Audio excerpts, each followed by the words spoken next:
Hello बच्चों। हमें school में पढ़ाया जाता है कि इलेक्ट्रॉन्स न्यूक्लियस से बाउंड रहते हैं और उसके बाद हमें ये भी पढ़ाया जाता है कि किसी भी कंडक्टर में जो इलेक्ट्रिसिटी कंडक्ट कराते हैं वो फ्री इलेक्ट्रॉन्स होते हैं। तो ये कैसे पॉसिबल है कि इलेक्ट्रॉन न्यूक्लियस से बाउंड भी है और वो फिर फ्री इलेक्ट्रॉन बन के हमारी इलेक्ट्रिसिटी भी कंडक्ट कर रहा है। तो ये दोनों केसेस कैसे पॉसिबल हैं?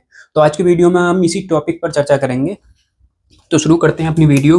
अब पहले बात करते हैं हम एक आइसोलेटेड एटम की, मतलब अगर एक कोई सिंगल एटम है तो उस केस में क्या होता है।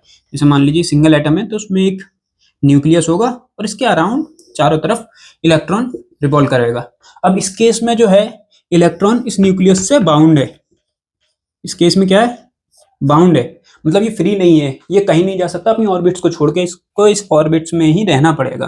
पर जैसे ही हमारा कोई मेटल बनता है, जैसे कि मान लीजिए वायर है, हमारा कॉपर वायर है, तो एक ये तो हो गया कॉपर का सिंगल एटम, ये हो गया कॉपर का सिंगल एटम। पर जैसे ही हमारा एक कॉपर का वायर बन रहा है तो उसमें तो मिलियंस और बिलियंस ऑफ एटम्स होंगे ना कॉपर के, तो जो बहुत ज्यादा पास आते हैं वो एटम्स कॉपर के। जैसे मान लीजिए ये वायर है, अब इसमें तो बहुत पास होंगे कॉपर एटम्स। कितने पास होते हैं? 10⁻⁻10 मीटर, इतनी पास आ जाते हैं। अब क्या होगा कि जैसे इनकी जो आउटर इलेक्ट्रॉन की जो ऑर्बिट्स होगी ना वो ओवरलैप करने लग जाएगी। जो आउटर इलेक्ट्रॉन की ऑर्बिट्स होगी वो ओवरलैप करने लग जाएगी कुछ इस तरीके से आउटर इलेक्ट्रॉन्स की। बस इनर और कोर इलेक्ट्रॉन जो है ना, कोर इलेक्ट्रॉन्स जो होंगे इनर ऑर्बिट्स के, जैसे मान लीजिए 3 ऑर्बिट हैं किसी इलेक्ट्रॉन की, 3 सेल्स हैं, तो पहली और दूसरी सेल के जो इलेक्ट्रॉन होंगे वो तो अभी भी बाउंड है। जो आउटर सेल के इलेक्ट्रॉन होंगे उनकी ऑर्बिट शेयर होती है, तो कोर इलेक्ट्रॉन अभी भी बाउंड है।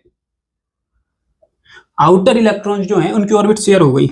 अब जैसे ये बना, अब क्या होगा इस केस में, जो बहुत ज्यादा एटम्स पास में आ गए, ये अब ऑर्बिटल शेयर होने लग गई। तो अब क्या है कि इलेक्ट्रॉन जो है हमारा वो किसी एक एटम का ना रह के पूरे क्रिस्टल के एटम्स तक एक्सटेंड हो जाता है। अब वो किसी जो इलेक्ट्रॉन था पहले इस पर्टिकुलर एटम का था, पर जैसे ही हमारा मेटल बना तो वो किसी एक एटम का न रह के वो पूरे क्रिस्टल तक फैल जाता है। उसकी जो ऑर्बिटल है वो पूरे क्रिस्टल तक एक्सटेंड हो जाती है। अब ये इलेक्ट्रॉन क्या है, कहीं भी मूव कर सकता है पूरे क्रिस्टल में। जो हमारा वायर है, जैसे मान लीजिए इतना टुकड़ा लिया हमने, तो अब इसमें वो कहीं भी मूव कर सकता है। अब वो एक बाउंड इलेक्ट्रॉन ना रह के अब वो एक फ्री इलेक्ट्रॉन बन गया कि वो पूरे क्रिस्टल में मूव करने के लिए फ्री है।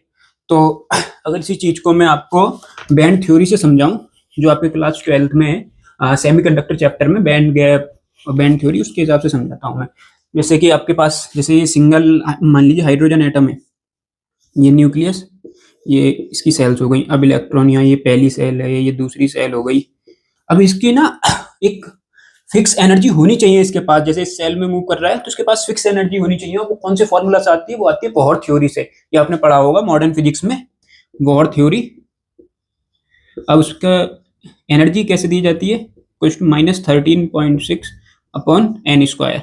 एन क्या? नंबर ऑफ सेल है। तो जैसे अगर पहली सेल में मूव कर रहा है इलेक्ट्रॉन तो उसकी कितनी होगी? -13.6 electron volt.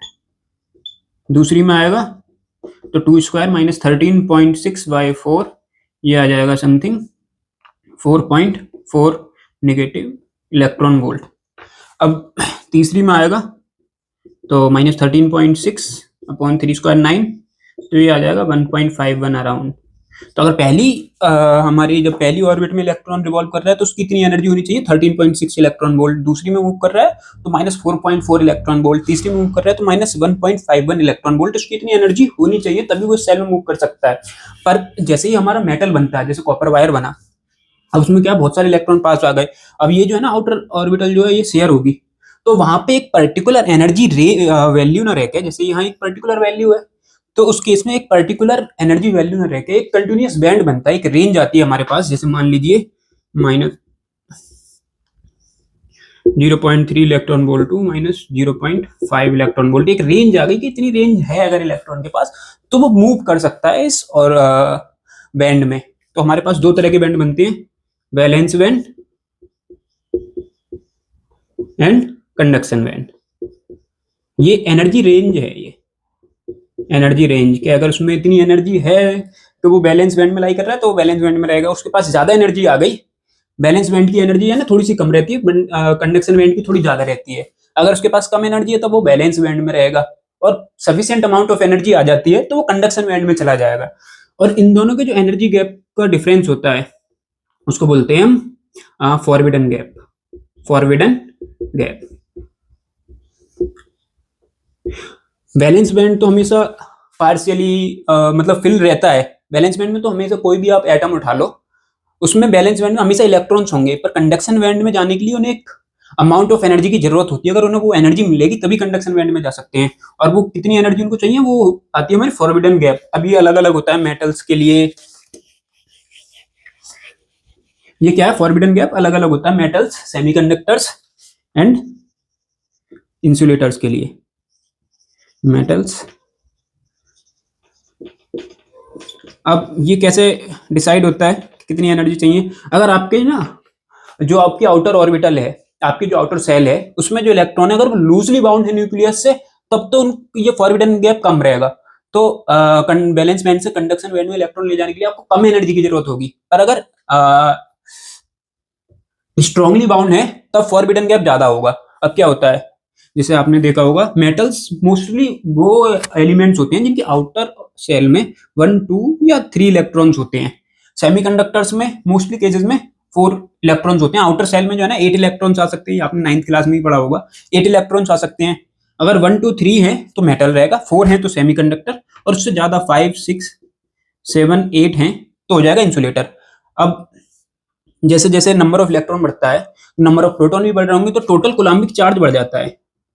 Total Coulombic charge नहीं, फोर्स बढ़ जाता है, टोटल कूलम्बिक फोर्स। अब जितना ज्यादा फोर्स उतने ज्यादा स्ट्रांगली बाउंड। तो मेटल्स में जो आउटर इलेक्ट्रॉन्स होते हैं वो वीकली बाउंड होते हैं न्यूक्लियस से, वीकली बाउंड। फिर थोड़ा सा मॉडरेटली बाउंड, इसमें सेमीकंडक्टर बोल सकते हैं मॉडरेटली बाउंड। और इंसुलेटर में क्या होते हैं, टाइटली बाउंड। तो इंसुलेटर का जो है ना फॉरबिडन गैप बहुत हाई होता है। फॉरबिडन गैप इंसुलेटर का हाई होता है, इंसुलेटर का हाई, और सेमीकंडक्टर्स का मॉडरेट।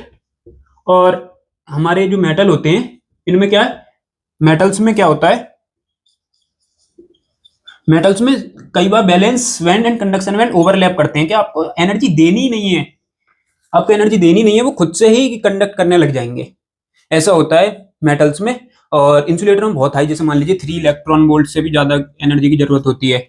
और इंसुलेटर्स में होता है 1.5 इलेक्ट्रॉन वोल्ट, ये आपके 12th क्लास में है, वो आपने पढ़ा होगा चैप्टर में। अब ये बात तो हो गई, अब बात करते हैं कि फ्री इलेक्ट्रॉन मूव कैसे करता है।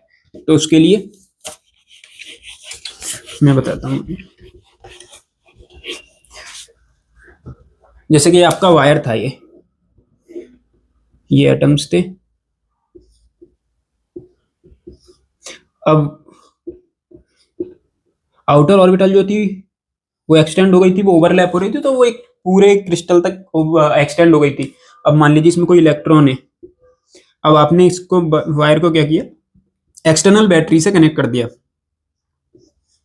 ये पॉजिटिव, ये निगेटिव, यहाँ पॉजिटिव आएगा, यहाँ निगेटिव। तो ये इलेक्ट्रॉन इस साइड में मूव करेगा ना, इलेक्ट्रिक फील्ड की डायरेक्शन में, इस साइड में इलेक्ट्रॉन मूव करेगा, जितने भी हमारे पास फ्री इलेक्ट्रॉन होंगे वो इस तरफ मूव करेंगे। तो अब इलेक्ट्रॉन की जब मोशन एक डायरेक्शन में हो जा रही है इलेक्ट्रिक फील्ड देने से या पोटेंशियल देने से, तो वो क्या है, अब इलेक्ट्रॉन मूव कर रहा है एक डायरेक्शन में, तो हमें करंट मिलेगा।